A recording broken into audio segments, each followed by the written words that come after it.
Olá pessoal, tudo bem? Voltamos ao nosso próximo bloco agora, continuando a nossa aula sobre arquivologia. Nós estamos vendo aí a questão dos documentos, né? A importância da questão dos documentos, os tipos de documentos, como que a gente vai classificar os documentos para depois colocar em arquivo, não é verdade? Essa é a parte fundamental aí que você está aprendendo sobre arquivologia, tá, gente? É o que eu falei com vocês, isso aí em prova é muito necessário, sobre a questão do arquivo corrente, intermediário, permanente, que toda hora a gente acaba falando.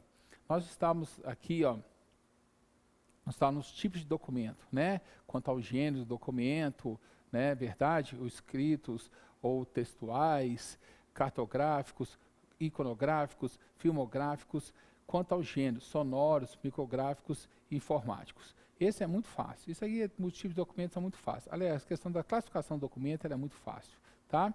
O próximo é a natureza do assunto do documento. Então, nós temos os dois tipos. Isso também é bem tranquilo aqui, ó. É só pegar isso aqui que você vai tranquilo, porque quando cair numa prova, cai desse jeito. Dá para reparar, por exemplo, que você tem que saber muita coisa assim, você tem que, queira ou não queira, você tem que decorar mesmo, né, gente? Tem muitas coisas que a gente não pode ficar falando com vocês que não é, porque pode entender dessa forma, não. São normas, isso aqui é normativo, isso é norma, entendeu? Como você está estudando algumas matérias, por exemplo, que você estuda aí questão de concurso mesmo, que são normas, entendeu? Mais uma que você tem, né? Então, a arquivologia são normas também, então a gente tem que adaptar isso aí, tentar ser o mais fácil possível, mais tranquilo possível. Então, voltando aqui, ó. Gênero, você viu, né? Tipo de documento. Gênero, nós falamos. Agora, natureza do assunto do documento. O documento ele pode ser ostensivo ou sigiloso, ok? Marque bem essas duas palavras aí, ostensivo ou sigiloso. O ostensivo é aquele documento que não possui restrição nenhuma de acesso, que não prejudica a administração, a divulgação, nem nada. Esses documentos que acaba você manuseando ele sem precisar ter sigilo nenhum, tá? Ostensivo não precisa, né? Tem restrição de acesso mesmo, não é sigiloso, tem ostensivo e sigiloso. O sigiloso você já está marcando o que é, né? Já deu para sacar o que é. Então, sigiloso é de uma maneira. Agora, o ostensivo, tá? É outra aqui dessa forma. Então, ostensivo, documento que não possui restrição. Sigilosos, documentos que devem ser de conhecimento restrito, tá? Conforme o decreto 4.553 de 2002, tá? Que não tem tanto tempo assim. Então, os documentos sigilosos são classificados quanto ao grau de sigilo. Então, praticamente são dois. O que não tem restrição, ostensivo, e o que tem restrição, sigiloso. Então, quando você vai pegar um documento, você vai analisar isso, por isso é uma parte do documento que a gente faz a análise, se é ostensivo ou se é sigiloso. Isso a gente faz dessa forma. Se for ostensivo, está aberto para todo mundo, normal, né? Você passa. Se for sigiloso, tem as regras para você guardar eles, né? Então, eles são, os documentos sigilosos são classificados o seguinte, ó, ultra secretos, assuntos relacionados à política governamental de alto nível e segredos do Estado, e requer excepcional grau de segurança.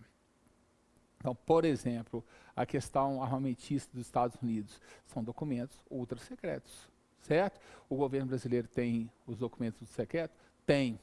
Esse documento fica arquivado, se por acaso eles quiserem desarquivar isso aí, eles podem até questão de desarquivar, mas é muito improvável isso, né? Porque quando ele é classificado como ultra secreto, ele vai ficar no arquivo permanente, ele vai ficar no arquivo que o tempo todo, ou até no arquivo, pode ficar até no arquivo intermediário para uma eventual consulta, ou até permanente. Provavelmente, muito mais provavelmente, que todos os arquivos, todo documento que é colocado como ultra secreto, ele fica mais na questão do intermediário, porque é uma consulta mais eventual, você não vai precisar daquilo o tempo todo. Só se o país estiver passando por um período de guerra, né, alguma revolta, revolução, alguma coisa assim, você pode ter aqueles documentos, tá certo? O ultra secreto, o sigiloso, o primeiro ponto. Outro, ele pode ser secretos. assuntos referentes a planos, programas e medidas governamentais. O acesso pode ser autorizado a pessoas que não estão intimamente ligadas ao seu estudo e manuseio. O ultra secreto, você não tem jeito, né? É só termos de governo. São segredos de Estado. Ultra secreto, segredo de Estado. Esses secretos, eles mostram planos ou medidas do governo. Por exemplo, teve o período militar, que foi de 1964 a 1985. São documentos que foram classificados como secretos. Eles podem ser desarquivados e passar para a sociedade? Podem, como aconteceu, certo? Depois de 30 anos. Geralmente, depois de 30 anos, depois de 30, 35 anos, esses arquivos passam de conhecimento público, tá? Até antes do governo atual, era assim, 30 anos. No governo atual, se estendeu esse prazo para 60 anos, tá certo? Para todos os documentos daquele período, não todos serem mais ostensivos ao público, para o público ter conhecimento, ter aquele valor histórico, entendeu? Para ter aquelas coisas. Então, ela passou a ser questão de ser secreto mesmo, né? Ele era secreto, e aí agora, por muitas coisas que aconteceu naquele período, ele passou a ser aberto à pressão do público, tá? Agora fechou de novo.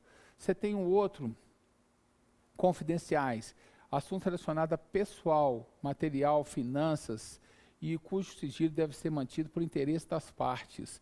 Aí, confidencial, geralmente, entre você e a pessoa, né? Então, aqui, documentos confidenciais, se você quiser colocar ele para ser ostensivo, tudo bem, se a outra parte, né, aceitar. E o que acontece hoje é que muitas vezes tem documentos confidenciais aí, e às vezes um briga com o outro, né, não está... perdeu a amizade com o outro, e solta aquilo, vira ostensivo e a população fica sabendo de tudo, né? Então, realmente, os confidenciais é complicado hoje. E tem os reservados, assunto que não deva ser de conhecimento público em geral. Como confidencial, que ele pode, de repente, né, aberto ao público, de repente, se a pessoa deixou que achar que aquilo não devia ser mais reservado, isso e torna ostensivo. Então, aqui, ó, que eu queria colocar para vocês. O ostensivo não possui restrição de acesso. Então, se a pessoa tem um documento confidencial, se ela quiser tornar ele ostensivo, pode. São dois tipos de documentos, ostensivos e sigilosos. Ostensivos e sigilosos. Sem restrição, ostensivo. Sigiloso, sim. O que não pode sair mesmo é o ultra secreto, porque está segredo de Estado. Esse aí não pode mesmo, tá? Os secretos, você ainda pode, depois de 30 anos aqui na história do Brasil, 30, 35 anos, você pode, de maneira ou outra, né, tornar ele ostensivo, tá? De interesse ao público, principalmente se for documentos históricos. Pode acontecer isso. Confidencial e reservado vai dar confiança que um tem no outro. De repente, não se tem tanta confiança e esses documentos que eram confidenciais e reservados tornam-se ostensivos. Em período de internet, né, gente? Em período de fake news, isso aí está virando uma rotina muito grande, tá certo? Hoje o negócio está complicado demais sobre isso. E a outra categoria de documento, então você já notou, né? Os tipos de documentos, como que eles são, cada um tem seu nome, escrito, cartográfico, filmográficos e tudo mais. A natureza do documento, se é sem restrição, ostensivo, ou com restrição, sigilosos, tá? Praticamente só os dois aqui, para você saber para a prova está correto. Espécie de documentos, aqui é mais interessante, aqui você tem realmente saber mais. Preste bem atenção nisso aqui que eu vou falar com vocês, dessas categorias de documentos. Então, espécie de documento. Normativos, normas, são os documentos de cumprimento obrigatório, são as normas. Emanam de autoridade superior e devem ser acatados por subordinados. Leis, regulamentos, estatutos, ordem de serviço, né? Então, o que são aqui? Por exemplo, a questão de arquivologia, são normas, entendeu? Então, se você trabalhar numa empresa, tem as leis, tem um regulamento, são normas, são documentos normativos, tá bom? Normativos, os documentos desses aqui. Tem os documentos enunciativos, que são documentos que a pessoa deu o parecer dela, um relatório ou um voto, né, qualquer de uma coisa, uma opinião dela. Essa opinião dela não é que virou norma, entendeu? Ela pode ser acatada depois, mas é uma opinião, um parecer que a pessoa deu. Então, o documento chama documentos enunciativos, tá certo? Então, você tem normativos, leis, regulamentos, enunciativos, documentos que você deu uma opinião ou um parecer.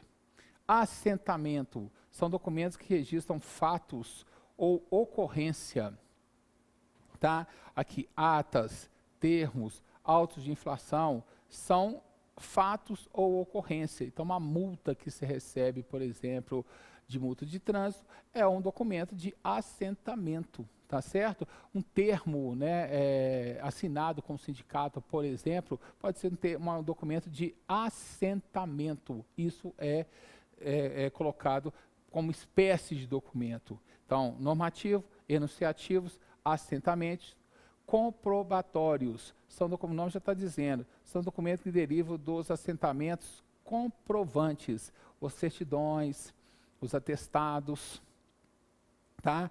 Os atestados médicos, por exemplo, são documentos de comprovação, que você estava doente, você não pôde trabalhar. A certidão que você tem ali mostrando, né, se você é casado ou não, essas coisas todas, são comprovações, comprobatórios, documentos que comprovam alguma coisa, tá? Ajustes são documentos pactuais, contratos, acordos, convênios.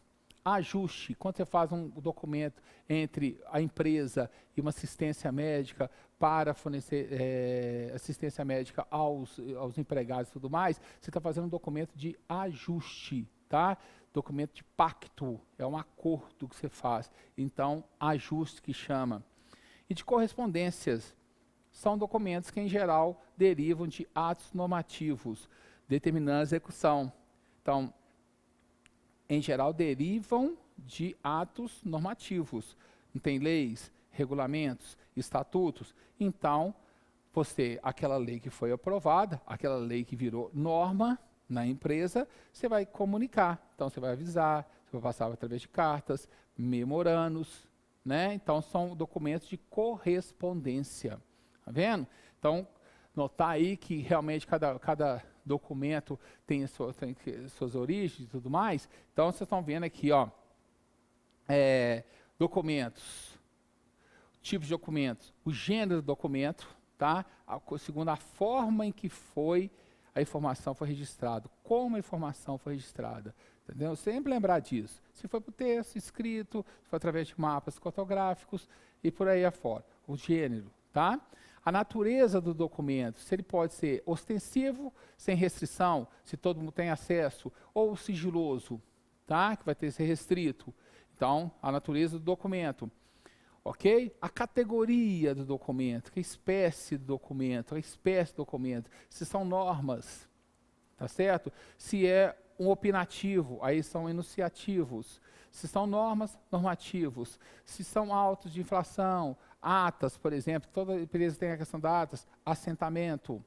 Se para comprovar alguma coisa, certidão, atestado, comprobatórios.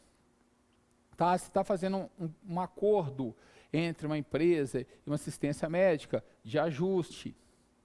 Se está mostrando, avisando, através de cartas, memorandos, que aquelas leis, aquelas normas foram colocadas em vigor, é de correspondência. Tá vendo? Então, são essas são as questões dos documentos, tá certo? As origens, a questão do documento, se é do gênero, a natureza dele, a correspondência. É isso que você tem que saber, a questão do documento, tá bom, gente? A espécie dele, tá? Normativa, enunciativa, a natureza ser ostensivo ou sigiloso, né?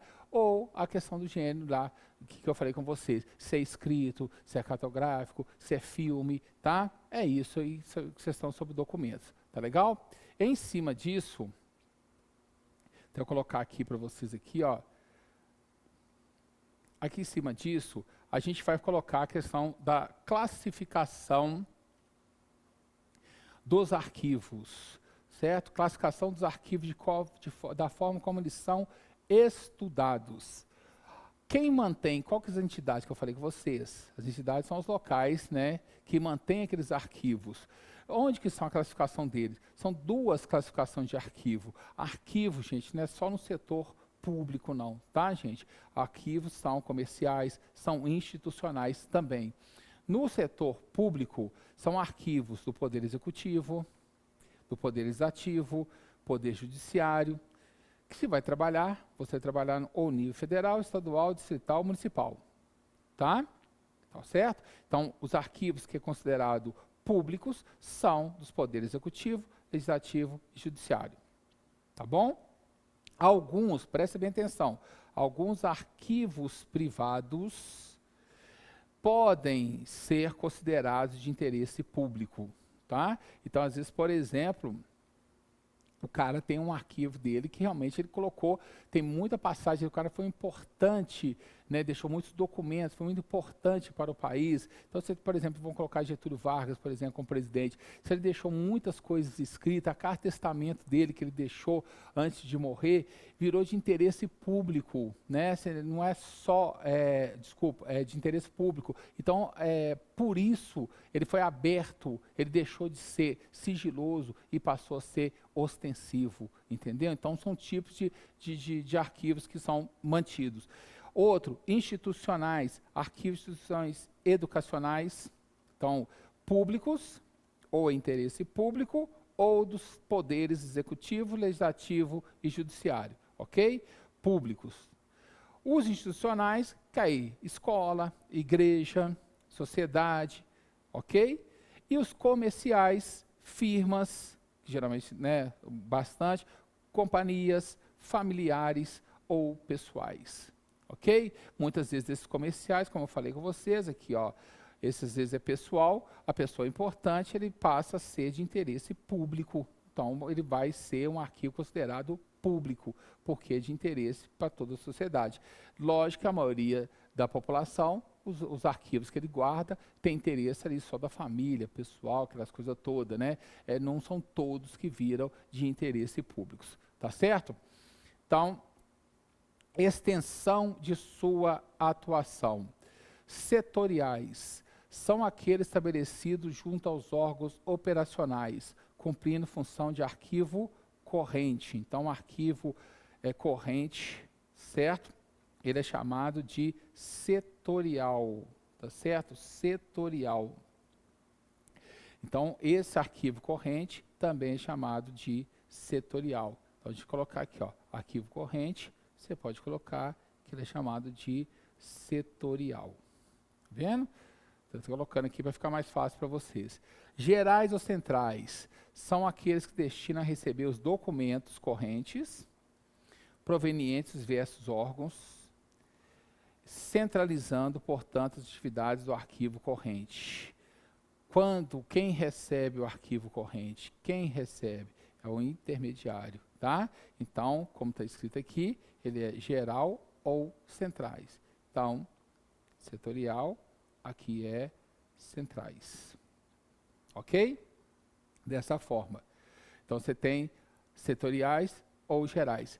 Aí você pode perguntar assim, e a questão do permanente? Permanente não, porque o permanente ele já ou vai ser eliminado ou vai virar consulta histórica. Então, não tem necessariamente de você colocar a extensão dele. A extensão da atuação do arquivo, ou é setorial, que é o arquivo corrente, ou gerais e centrais, que é o intermediário. Intermediário. Esse aqui também, essa é a questão da extensão dele, isso aqui. Combinado? Natureza do documento. Uma outra questão do documento. Quanto tem os documentos? Como a gente já falou, os documentos. Para onde vai com o arquivo? Tem dois tipos de arquivo, especial ou especializado. Especial, fácil isso aqui, ó. Aquele que tem sob sua guarda documentos de forma física diversas, fotografias, disco, fitas, disquete, todo tipo de arquivo, praticamente todos os tipos de arquivo, tá legal? De formas físicas diversas, é chamado de arquivo especial. A diferença de especializado é que geralmente os especializados são arquivos médicos, arquivos de engenharia, é um campo específico, entendeu? Especial várias formas físicas de documentos, vários documentos, de várias maneiras, tá vendo? Aqui fotografia, disco, fitas. Quando é especializado, é uma coisa específica, um arquivo médico, um arquivo de engenharia. Então, por exemplo, você vai no médico, por exemplo, você guardou aquilo ali, da consulta que te fez, aquelas coisas todas, é um arquivo especializado, tá? Porque é específico daquilo ali. Quando você tem vários arquivos que tem documento de departamento pessoal, departamento financeiro, né, almoxarifado, se tem isso aí, é chamado de arquivo especial. O especializado é aquilo, por exemplo, arquivo de engenharia, como eu falei, arquivo médico, é um campo específico, é uma coisa específica apenas, tá? Então, por isso que chama a natureza do documento, arquivo especial ou especializado, tá certo? Aí, o estágio da sua evolução. Novamente, né, a evolução dos arquivos. Estágio da evolução dos arquivos. Corrente. Primeira idade. Os documentos existentes nos diversos setores que estão em curso, sendo objeto de consultas frequentes. A primeira idade. Na verdade, ele está no setor setorial, que a gente falou que tem valor administrativo, porque ele está ali com consulta frequente. O intermediário, a segunda idade, os documentos de relativa importância e que após a sua tramitação devem ser mantidos em lugar apropriado por um período mais longo em função das razões legais ou administrativas, né? Então ele é chamado de arquivo geral, né, ou central. Então ele tem poucas, né, ele não tem relativa importância, ele tem valor administrativo também, né, porque os dois estão aí. E o permanente perde o valor da natureza. Ou ele vai ter valor histórico, documental, ou ele pode ser o documento eliminado, tá certo? É o estágio da evolução dele. Aí que a gente viu, corrente, intermediário e permanente.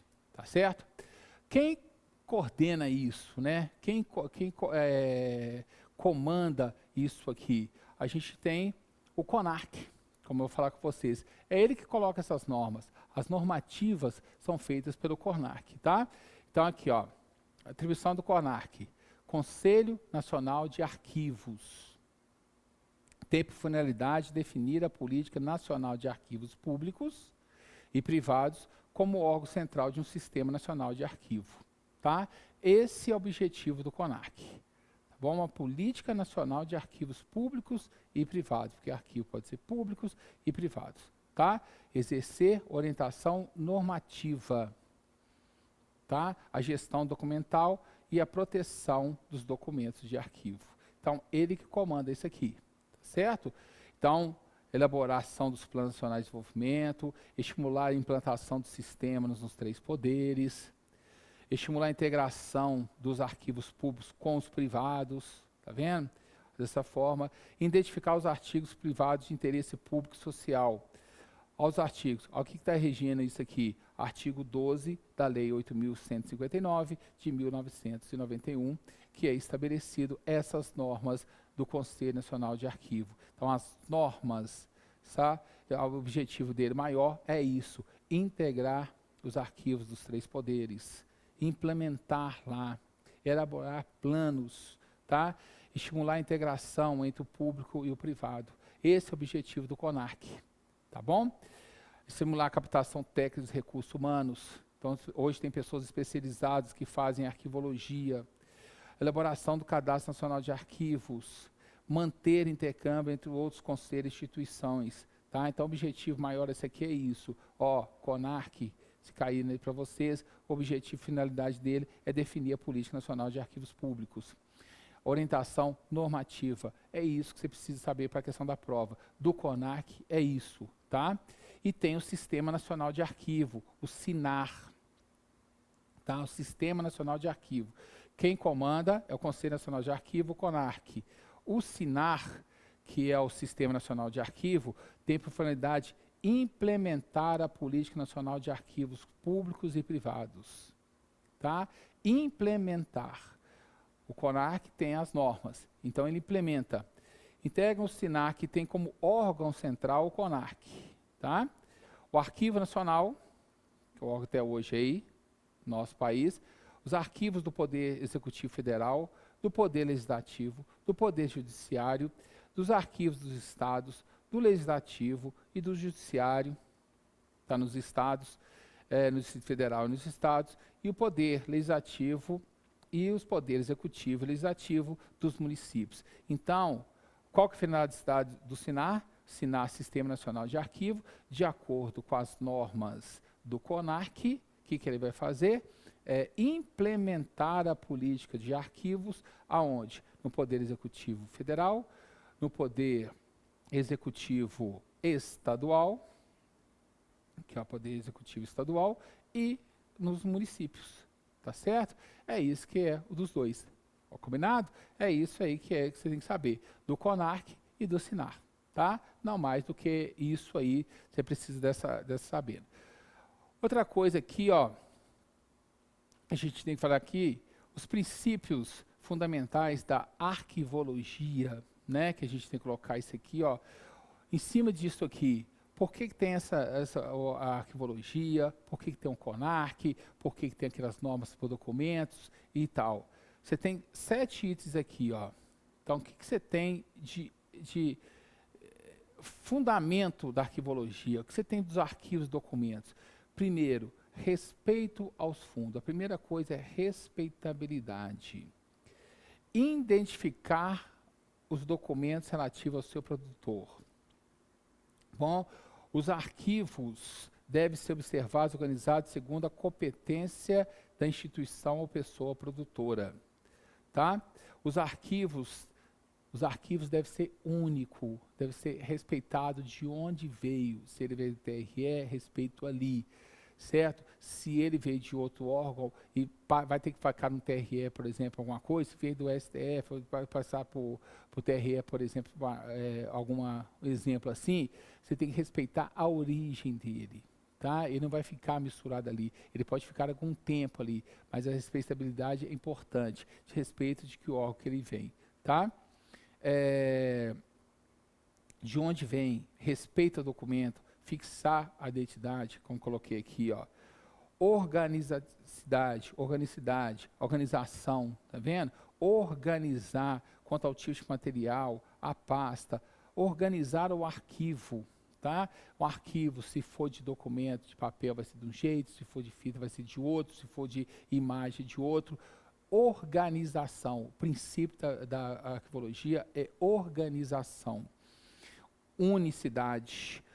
O documento de arquivo é um tipo só, ele tem caráter único, tá? Então, caráter único, o arquivo é um caráter único, o documento é um caráter único. Unicidade, respeitabilidade, respeitar o arquivo, o documento, né? Respeitar a organização de como ele vai ser arquivado. Único, o caráter dele é único, então evita de muitas cópias, perde veracidade. Integridade, um fundo é preservado sem dispersão, mutilação, alienação, tá vendo? Então você não pode, por exemplo, dar um processo, tem 300 páginas, você tirou 2 páginas ali. Não, você mutilou, isso está errado, tá? Você tem que manter a integridade do documento. Cumulatividade, formação natural e orgânica, fazer transferência. Então, você faz a transferência, você faz de onde? Do corrente para o intermediário. E recolhimento dos arquivos, você faz do intermediário para o permanente. Aqui, corrente. Tá vendo? Ordem original, as relações estruturais e funcionais que presidem a gênese dos arquivos. Tá? Onde que veio a ordem dele? Preservar a ordem original dele. A territorialidade, jurisdição a que pertence cada documento de acordo com a área territorial. Tá? Então, se ele veio da área nacional, regional, institucional, respeitar o local, tá? Respeitar de onde veio os documentos. Combinado? Essas são as características aqui do fundamentos da arquivologia. Respeito, organização, documento único, integridade, não deixar mutilar, alienar, cumulatividade, onde vai estar corrente, integral ou permanente, a ordem original do documento e de qual jurisdição que ele pertence. Ok? Isso aí, a gente termina esse bloco agora. No próximo bloco, a gente continua. Um grande abraço, até mais.